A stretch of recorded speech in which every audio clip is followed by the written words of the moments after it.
రాష్ట్ర వ్యాప్తంగా ఉన్న బీసీ సంక్షేమ హాస్టల్లో 50% వరకు వార్డెన్లు ఖాళీగా ఉన్నాయి అధ్యక్ష పోస్టులు.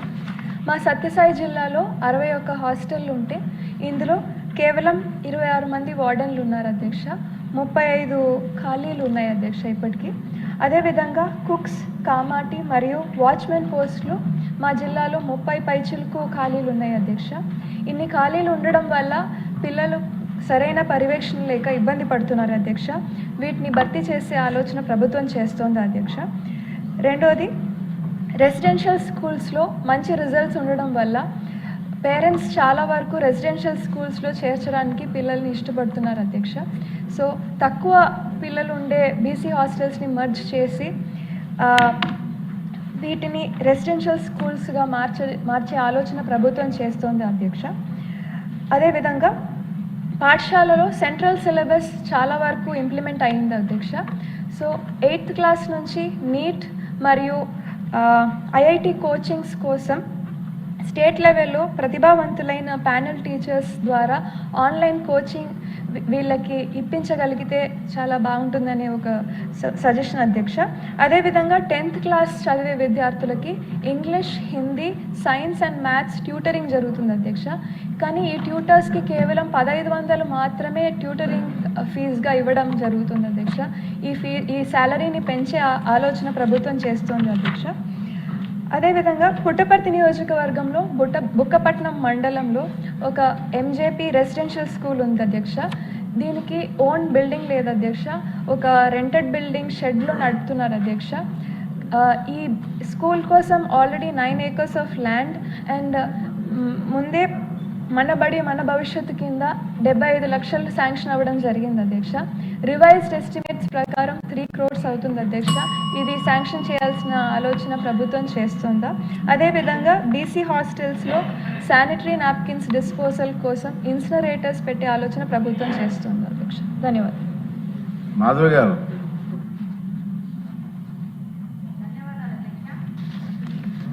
కడప నగరంలో 2004వ సంవత్సరంలో కాలేజీ విద్యను అభ్యసించే బీసీ విద్యార్థుల కోసం బాలికల కోసం ప్రభుత్వ బాలికల వసతి గృహాన్ని ఏర్పాటు చేశారు అధ్యక్ష.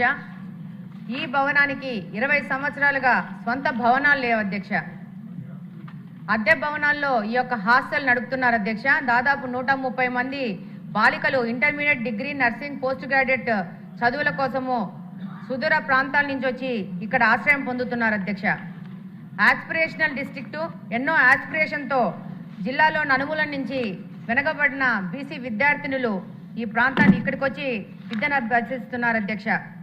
దురదృష్టం ఏంటంటే అధ్యక్ష, అద్దె చెల్లించకపోవడం వల్ల అకాడమిక్ ఇయర్ మధ్యలో కూడా యజమానులు హాస్టల్ ఖాళీ చేసిన సందర్భాలు కూడా ఉన్నాయి అధ్యక్ష. ప్రస్తుతం ఉన్న భవనానికి 5 లక్షల రూపాయలు అద్దె చెల్లిస్తూ మళ్ళీ కరెంటు బిల్లులు, నీటి బిల్లులు ఎక్స్ట్రా కడుతున్నారు అధ్యక్ష. సరైన భద్రతా సౌకర్యాలు లేని కారణంగా ఆడపిల్లలు అభద్రతా భావంతో ఉన్నారు అధ్యక్ష. సరైన భవనాలు కల్పించి భద్రత కల్పిస్తే ఇంకా పెద్ద ఎత్తున వెనకబడిన ప్రాంతాల్లోని బాలికలు వచ్చి ఇక్కడ చదువుకునే అవకాశం ఉంది అధ్యక్ష. మంచి స్థాయికి చేరుకునే అవకాశం ఉంది అధ్యక్ష. 2 సంవత్సరాల నుంచి మినిస్టర్ గారికి డిఆర్సీ మీటింగ్లో కానీ అనేక పర్యాయాలు ఈ యొక్క బీసీ హాస్టల్ యొక్క పరిస్థితి వివరించడం జరిగింది అధ్యక్ష. అద్దె భవనము కూలిపోయే పరిస్థితికి వచ్చి ఇప్పుడే ఈ మధ్యనే ఒక 1-2 నెలల క్రితము ఈ భవనాన్ని మార్చి మా ఇంటి వెనక ఒక భవనాన్ని తీసి బాలికలను పెట్టే పరిస్థితికి ఈ యొక్క బీసీ హాస్టల్ వచ్చింది అధ్యక్ష. దాదాపు 22 సంవత్సరాల క్రితము మెట్రిక్ హాస్టల్ మంజూరయ్యినా కానీ సరైన భవనం లేక విద్యార్థులు, బాలికలు అవస్థలు పడుతున్నారు అధ్యక్ష. మరొకసారి మీ ద్వారా మంత్రి గారి దృష్టికి తీసుకెళ్తున్నాం అధ్యక్ష. కడపకు మంచి ప్రభుత్వ పరిధిలో సొంత భవనంతో బీసీ హాస్టల్ ఏర్పాటు చేయవలసిన అవసరం ఉంది అధ్యక్ష. తద్వారా బీసీలకు సాయం చేసుకునే పరిస్థితి ఉంటుంది అధ్యక్ష. ఒక్కసారి అధ్యక్ష, ఇలాంటి కూలిపోయిన పరిస్థితుల్లో బీసీ హాస్టల్ దాదాపు 10 సంవత్సరాల నుంచి కడపలో ఉంది అధ్యక్ష. బాలికలకి ఏమన్నా ప్రమాదం జరుగుతుందనే భావనలో బీసీ వాళ్ళు ఉన్నారు అధ్యక్ష. కాబట్టి తప్పకుండా మీ ద్వారా మంత్రి గారికి తెలియజేసుకుంటున్నాం అధ్యక్ష. తప్పకుండా భవనము, సొంత భవనం ఏర్పాటు చేయవలసిందిగా కోరుకుంటున్నాం అధ్యక్ష. ధన్యవాదాలు అధ్యక్ష. మరి శాసనసభ్యులు మాధవిరెడ్డి గారును మరి సింధూరారెడ్డి గారు చెప్పినట్లుగా కొన్ని వాస్తవాలు అయితే ఉన్నాయి అధ్యక్ష. మరి రాష్ట్ర వ్యాప్తంగా మరి బీసీ హాస్టల్స్లో 90,676 మంది విద్యార్థులు చదువుతున్నారు. మరి సాధ్యమైనంత వరకు మరి లాస్ట్ 2 years నుంచి ఏదైతే గత ప్రభుత్వంలో కనీస వసతులు కూడా లేక కనీస మరమ్మతులు కూడా చేయక ఇబ్బంది పడుతున్న సమయంలో మళ్ళీ మనం కూటమి ప్రభుత్వం అధికారంలోకి రాగానే మరి సిఎస్ఆర్ ఫండ్స్ ద్వారా మరి డిస్ట్రిక్ట్ మినరల్ ఫండ్ ద్వారా అదేవిధంగా ముఖ్యమంత్రి గారి దృష్టికి తీసుకెళ్ళగానే కొన్ని రెనోవేషన్స్ కూడా డబ్బులు కేటాయించడం జరిగింది అధ్యక్ష. కొన్ని హాస్టల్స్ అయితే మేము రెనోవేషన్స్ అన్నీ చేశాము. ఎక్కడైతే ఇప్పుడు మాధవిరెడ్డి గారు చెప్పిన అలాంటి బిల్డింగ్స్కి అయితే వేరే చోట్లకు షిఫ్ట్ చేయాలనే ఆలోచనలో కూడా ఉన్నాము. కొన్ని చోట్ల షిఫ్ట్ కూడా చేశాము అధ్యక్ష. మరి హాస్టల్స్లో మరి మరమ్మతులతో పాటు మరి సింధూరారెడ్డి గారు అడిగినట్లు ఏమేమి వసతులు ఏర్పాటు చేశామో మన ప్రభుత్వం వచ్చిన తర్వాత అని బీసీ హాస్టల్స్లో మరి సీసీ కెమెరాలు ఏర్పాటు చేశాం, ఆర్ఓ ప్లాంట్లు ఏర్పాటు చేశాం, యూపీఎస్లు మరి ఎఫ్ఆర్ఎస్ ద్వారా పిల్లలు ఏ విధంగా అటెండ్ అవుతున్నారు, టీచర్లు ఏ విధంగా అవుతున్నారు, మంచి పర్ఫార్మెన్స్ కూడా పెరిగింది. అదేవిధంగా దోమల నెట్ కూడా ఏర్పాటు చేయడం, శానిటేషన్ వర్కర్స్ ఏర్పాటు చేశారని అడిగారు అధ్యక్ష. 1291 మంది శానిటేషన్ వర్కర్లు కూడా ఏర్పాటు చేశారు అధ్యక్ష. అదేవిధంగా మరి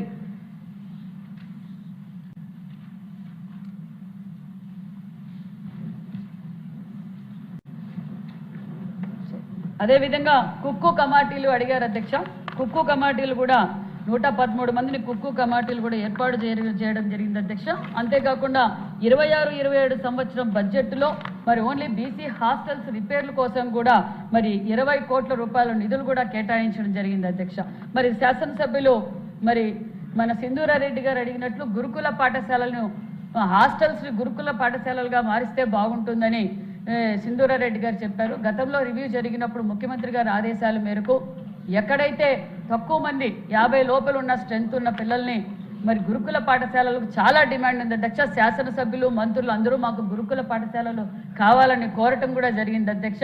ఏదైతే మీరు గతంలో ఇందాక చెప్పారు అధ్యక్ష, అన్న నందమూరి తారక రామారావు గారు ప్రారంభించిన గురుకుల పాఠశాలలు మన రాష్ట్రం విడిపోయినప్పుడు 32 మాత్రమే ఉన్నాయి అధ్యక్ష.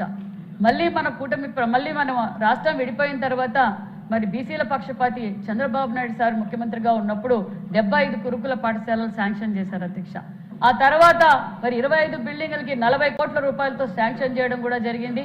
ఆ బిల్డింగులు మరి 70-80% కూడా పూర్తి అయినవి కూడా జరిగింది అధ్యక్ష. మరి ఇప్పుడు ఆ 5 సంవత్సరాల్లో దాన్ని కూడా గాలికి వదిలేయడంతో మళ్ళీ ముఖ్యమంత్రి గారి దృష్టికి తీసుకెళ్తే ముఖ్యమంత్రి గారు అవి ఏవైతే గోనిబావి, మడకసిర, రొద్దం, మరి పులివెందల ఇవన్నీ మరి దగ్గరలోనే బిడ్డలకు అంకితం చేయబోతున్నాం అధ్యక్ష.